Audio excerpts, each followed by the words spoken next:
Hello everyone, welcome to my channel. Today we are going to study an important definition of Civil Procedure Code 1908, that is decree. So let's get started. Section 2, subsection 2 of Civil Procedure Code defines decree. It states that decree means formal expression of an adjudication by the court which conclusively determines the rights of the parties with regard to all or any of the matters in controversy, and it may be either preliminary or final. It shall be deemed to include rejection of plaint and any order that is given under section 144 of Civil Procedure Code.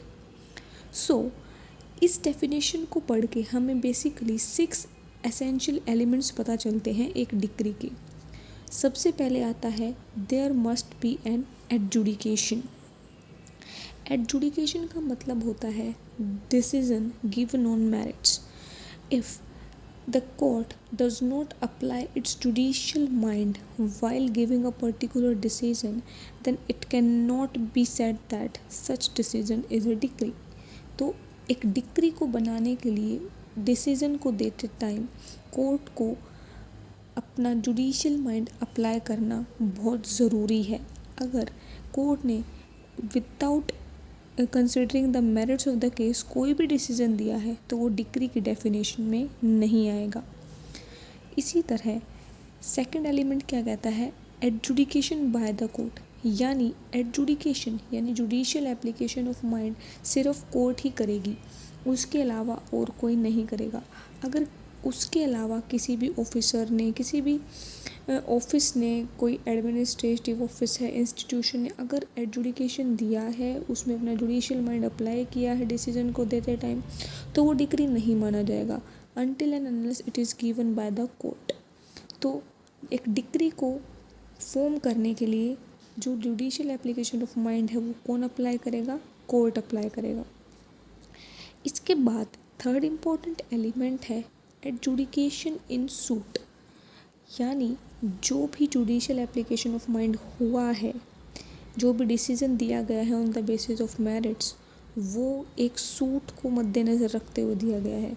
यानी उस decision को initiate करने का कारण क्या था कि एक सूट डाली गई थी in the court of law.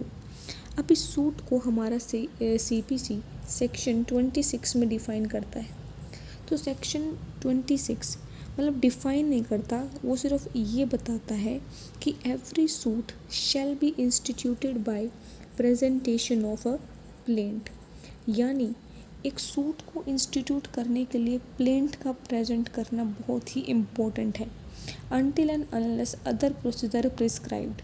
जैसे कई केसेस में एक पिटीशन को भी सूट मान लिया जाता है। For example under the provisions of Hindu marriage act अगर हम कोई भी पिटीशन डालेंगे तो वो डिक्री मान ली जाती है। लेकिन क्या कहता है section 26, unless and until it is otherwise provided. तो जनरल रूल क्या है, बाय प्रेजेंटेशन ऑफ प्लेंट। तो हर सूट इंस्टीट्यूट होती है by the presentation of plaint. इसीलिए हमारा थर्ड इम्पोर्टेंट एलिमेंट क्या है कि जो भी एडजुडिकेशन दी गई है वो एक सूट के अंदर दी गई हो, ना कि किसी और प्रोसीजर के अंदर। ठीक है, next we have determination of rights of the parties. इसका मतलब ये है कि जो भी डिसीज़न दिया गया है उसमें पार्टीज़ की राइट को असरटेन किया गया हो, उसमें कोई एम्बिग्यूटी ना छोड़ी गई हो। और ये जो राइट्स हैं, these rights must be of substantive nature, यानी सब्सटेंटिव नेचर होना चाहिए उन राइट्स का, not the procedural rights. For example कोई भी सूट डाली आपने, suppose for the performance of the contract. अब एक पार्टी एलिज करती है that I am not duty bound to perform the right. ठीक है, ये मेरी ड्यूटी नहीं है, मेरी लाइबिलिटी नहीं है। लेकिन दूसरी पार्टी क्या कहती है, it's my right that other party should perform this act. तो इस केस में अगर कोर्ट ऑर्डर करता है किसी एक पार्टी को कुछ परफॉर्म करने के लिए, तो वो क्या होगा, डिटर्मिनेशन ऑफ राइट होगा, राइट एंड लायबिलिटी होगा, ठीक है। लेकिन अगर कोर्ट ने किसी भी सूट को इंस्टीट्यूट करते टाइम अगर आपने कुछ सपोज कोई एप्लीकेशन डाली थी for the amendment of pleading और वो कोर्ट ने मना कर दिया, तो ये जो डिसीजन दिया कोर्ट ने rejection of amendment of pleading, तो वो हमारा डिग्री नहीं माना जाएगा, क्योंकि वो एक मियरली प्रोसीजरल राइट को रिफ्यूज़ किया है, नॉट अ सब्सटेंटिव राइट, ठीक है। तो यहाँ पे क्या है, हमारा determination of rights of the parties, और वो राइट्स किस नेचर की होंगी, हमारे सब्सटेंटिव नेचर की। फिफ्थ एलिमेंट हमें बताता है कंक्लूसिव डिटर्मिनेशन। इसका मतलब ये है कि राइट ऑफ द पार्टीज़ जो भी डिटरमाइन की गई हैं कोर्ट के द्वारा वो कंप्लीट होंगी। There should not be any ambiguity in the determination of the rights. For example, अगर कोर्ट कोई भी ऑर्डर देती है that is an interlocutory order, तो उसे हम डिक्री नहीं कह सकते। जैसे कि कोर्ट ने रिफ्यूज़ कर दिया फॉर द एडजर्नमेंट, तो ये डिक्री नहीं है, बिकॉज यहाँ पे कोर्ट ने कोई भी राइट डिटरमाइन नहीं किया है पार्टी का, and there is no conclusive ascertainment as to the right, इसीलिए हम इसे डिक्री नहीं मानेंगे। लास्ट हमारे पास है फॉर्मल एक्सप्रेशन।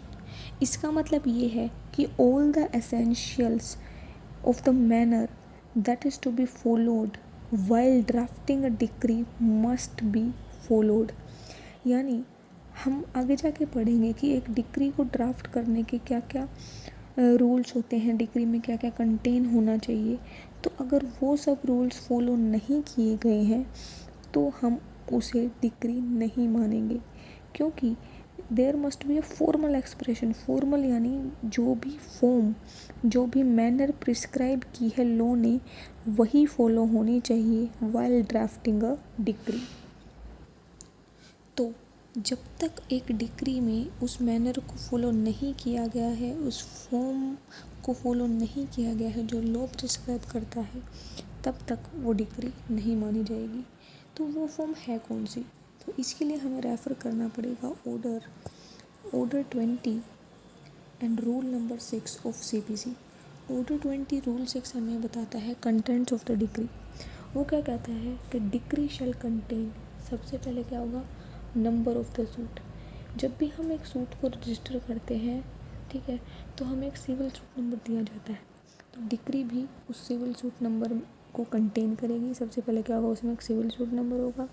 सेकंड, उसमें name and description of the parties होंगे, उनका रजिस्टर्ड एड्रेस होगा, ठीक है, और उन्होंने क्या रिलीफ क्लेम किया है वो लिखा जाएगा, कोर्ट ने क्या रिलीफ ग्रांट किया है वो लिखा जाएगा। उसके बाद amount of cost incurred in the suit वो भी कोर्ट डिटरमाइन करेगी, और इसके साथ साथ कोर्ट ये बताएगी कि बाय होम, कौन, मतलब कि कौन उस कॉस्ट को पे करेगा और कितने प्रोपोर्शन में पे करेगा। ये सारी चीज़ें एक डिक्री के अंदर होंगी। इसके साथ साथ हमें प्रिपरेशन ऑफ डिक्री के टाइम पे ये बात ध्यान रखनी है कि दैट कोर्ट को हर कोशिश करनी है कि जजमेंट के बाद डिक्री विदिन 15 डेज़ प्रिपेयर हो जाए, ठीक है, लेकिन इन exceptional cases this time period में बी एक्सटेंडेड। उसके बाद क्या होता है, जनरल रूल हम सबको पता है that a decree is appealable except otherwise provided. लेकिन जब तक हमारे पास डिक्री की कॉपी नहीं आई है तो क्या हम उसके खिलाफ अपील दायर कर सकते हैं? तो इसका आंसर हमें मिलेगा ऑर्डर 20 के रूल 6A के अंदर। वो क्या कहता है कि एन अपील में be preferred against a decree without filing copy of the decree. और हम यहाँ पे क्या करेंगे कि जो हमें जजमेंट की कॉपी प्रोवाइड की गई है उसे एक डिक्री मान लिया जाएगा for the purpose of preferring an appeal.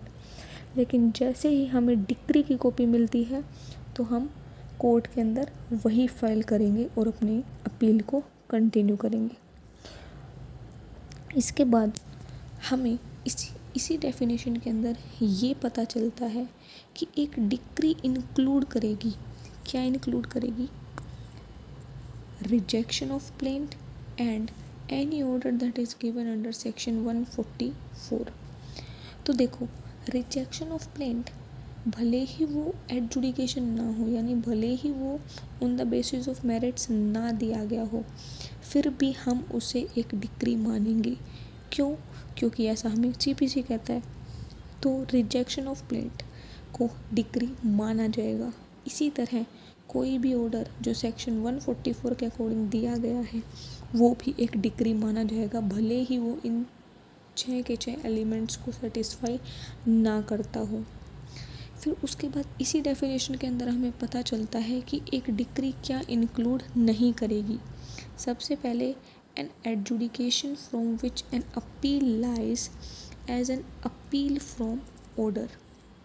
तो कोई भी ऐसा डिसीजन जिसके अगेंस्ट अगर हम अपील फाइल करें तो उसका manner as a appeal from order होगा, तो वो भी डिक्री में शामिल नहीं है। उसके बाद एक इम्पोर्टेंट बात क्या है, डिसमिसल ऑन डिफ़ॉल्ट को भी डिक्री नहीं माना जाता। क्यों? इसका तो एक रीज़न भी है हमारे पास, क्योंकि डिसमिसल इन डिफ़ॉल्ट का मतलब होता है कि प्लेंटिफ कोर्ट में अपीयर नहीं हुआ, इसीलिए कोर्ट ने डिक्री को डिसमिस कर दिया। तो इसका रीज़न ये है कि यहाँ पे कोर्ट का decision on the basis of merits नहीं होता है, कोर्ट अपना जुडिशियल माइंड अप्लाई ही नहीं करती, इसीलिए इसको डिक्री नहीं माना गया है।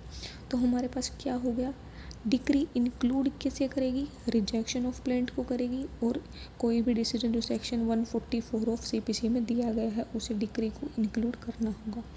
उसके बाद डिक्री इंक्लूड किसे नहीं करेगी, an adjudication from which appeal lies an appeal from order, और सेकंड हमारे पास क्या है, डिसमिसल इन डिफ़ॉल्ट।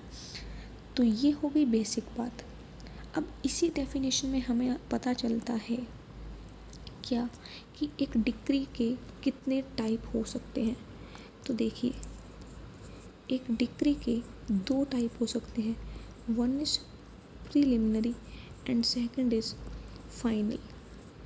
ठीक है, तो एक डिक्री प्रीलिमिनरी भी हो सकती है, फाइनल भी हो सकती है। प्रीलिमिनरी डिक्री का मतलब क्या है, इसका मतलब ये है कि कोर्ट ने कोई डिसीजन दिया, उसमें कोर्ट ने पार्टीज़ की राइट्स को भी डिटरमाइन कर दिया, ठीक है, लेकिन कोर्ट ने केस को कम्प्लीटली डिस्पोज ऑफ नहीं किया। ठीक है, यानी जब तक कि सूट कम्प्लीटली डिस्पोज ऑफ नहीं हो जाती तब तक कोर्ट का जो डिसीजन है उसे क्या माना जाएगा, प्रीलिमिनरी डिक्री। प्रीलिमिनरी डिक्री का मतलब बेसिक मतलब ये होता है कि इस डिक्री को पास करने के बाद भी कोर्ट कुछ फर्दर प्रोसीडिंग्स करती है, ठीक है, और उसके बाद अपना एक और डिसीजन देती है जिसे हम फाइनल डिक्री मानते हैं। तो इसके लिए हम क्या कह सकते हैं, where on adjudication. Preliminary decree में भी जुडिशियल माइंड अप्लाई होता है, मतलब डिक्री के वो सारे एसेंशियल्स को सेटिस्फाई करेगी प्रीलिमिनरी डिक्री। बस फ़र्क इतना है कि उसमें सूट कम्प्लीटली डिस्पोज ऑफ नहीं होगा। फॉर एग्ज़ाम्पल लेते हैं हम कि आपकी कोई प्रॉपर्टी है, उस पर किसी ने फॉर एग्ज़ाम्पल ट्रेसपासर ने रॉन्गफुल पोजेशन कर लिया। किसने कर लिया, ट्रेसपासर ने। अब उसके अगेंस्ट कोई सूट फाइल करेंगे। सूट फाइल किस चीज़ के करेंगे कि मुझे अपना पोजेशन वापस दिया जाए। तो कोर्ट ने पोजेशन वापस दिया जाए और उसके साथ साथ जितने टाइम तक इस ट्रेसपासर ने मेरी प्रॉपर्टी को यूज़ किया है उसके लिए मुझे कंपनसेशन दी जाए। तो कोर्ट ने ऑर्डर कर दिया कि भाई पोजेशन दे दिया जाए इसके रियल ओनर को, लेकिन कोर्ट ने अब तक आपके जो कंपनसेशन के का जो क्लेम था उसके ऊपर कोई भी डिसीजन नहीं दिया है। कोर्ट ने सिर्फ अब तक ये कहा है that possession goes to the owner of the property and the trespasser must go out of the possession, ठीक है, मस्ट रिलीव द पोजेशन। तो लेकिन अब तक कोर्ट ने कोई भी कंपनसेशन की बात नहीं की है। जब तक कोर्ट आपको लास्ट में कंपनसेशन नहीं देगी तब तक सूट कम्प्लीटली डिस्पोज ऑफ नहीं होता है और तब तक उस डिक्री को प्रीलिमिनरी डिक्री हम मानेंगे। तो इससे हमें क्या पता चला कि जब प्रीलिमिनरी डिक्री आती है तो एक्चुअल जो वर्क होता है वो अभी पेंडिंग होता है। कोर्ट फर्दर प्रोसीड करेगी इस डिक्री को पास करने के बाद। तो अगर कुछ कोर्ट के लिए बचता है, फर्दर प्रोसीडिंग करनी है कोर्ट को, तो उससे पहले जो हमारा डिसीजन आया उसे हम क्या कहेंगे, प्रिलिमिनरी डिक्री। अब इसमें क्वेश्चन आता है कि अगर कोर्ट को कुछ ना कुछ डिटरमाइन करना है तो हम इसे कंक्लूसिव डिटर्मिनेशन ऑफ राइट्स तो कह नहीं सकते। तो फिर ये जो प्रिलिमिनरी डिक्री से क्यों माना जाता है, क्योंकि एक डिक्री का इम्पोर्टेंट एसेंशियल एलिमेंट है कि it should conclusively determines the right of the parties. लेकिन यहाँ पे तो कुछ ना कुछ पेंडिंग ज़रूर रहता है, लेकिन ऐसा नहीं है।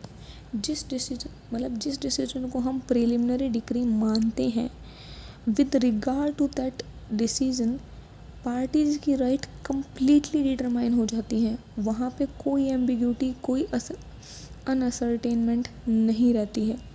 ठीक है, तो उस रिलेशन में उस सब्जेक्ट मैटर से रिलेटेड, जैसे यहाँ पे पोजेशन था, तो पोजेशन से रिलेटेड सारी राइट्स को असर्टेन कर दिया गया है, कंक्लूसिवली डिटरमाइन कर दिया गया है, and nothing is left to be adjudicated. इसीलिए ये एक डिक्री मानी जाती है और उसे हम क्या नाम देते हैं, प्रिलिमिनरी डिक्री। ये ज़रूरी नहीं है कि हर सूट में प्रिलिमिनरी डिक्री होगी, डायरेक्ट फाइनल डिक्री भी हो सकती है, या फिर ऐसा ज़रूरी नहीं है कि एक ही प्रिलिमिनरी डिक्री होगी या एक ही फाइनल डिक्री होगी। There can be more than one preliminary decrees. जैसे एग्जांपल लीजिए, पार्टीशन का सूट होता है, तो पार्टीशन के सूट में कोर्ट ने डिसीजन दिया कि आपको ये शेयर्स अलॉट किए जाएंगे। उसके बाद क्या होता है कि कुछ पार्टीज़ की डेथ हो जाती है। तो हम सब जानते हैं कि death and birth of the parties can increase और reduce the share in property. तो फिर अब डिसीजन चेंज होगा कोर्ट का। ठीक है, तो कोर्ट एक और प्रिलिमिनरी डिक्री पास करेगी, उनके शेयर्स को असर्टेन करेगी। अब यहाँ पे कोर्ट ने सिर्फ असर्टेन किया है शेयर्स को, अभी अलॉट नहीं किया है, तो इसीलिए क्या है, प्रिलिमिनरी डिक्री है। और जो अगर उसके बाद कोर्ट अलॉट कर देती है हमारे शेयर्स, तो हम उसे क्या कहेंगे, फाइनल डिक्री। तो ये था सेक्शन 2 में डेफिनेशन हमारी डिक्री की। आई होप आप सबको समझ में आया होगा, एंड अगर आपको ये वीडियो अच्छी लगी so please like, subscribe and share. इसके बाद हम और भी वीडियोस लेके आएंगे जिसमें हम रेस जुडिकाटा के प्रिंसिपल्स को डील करेंगे और कुछ और इम्पोर्टेंट डेफिनेशंस देखेंगे जो हमारे सिविल प्रोसीजर कोड को स्टडी करने के लिए हमें हेल्प करेंगी। So stay tuned with know legal world to know the legal world. Thank you.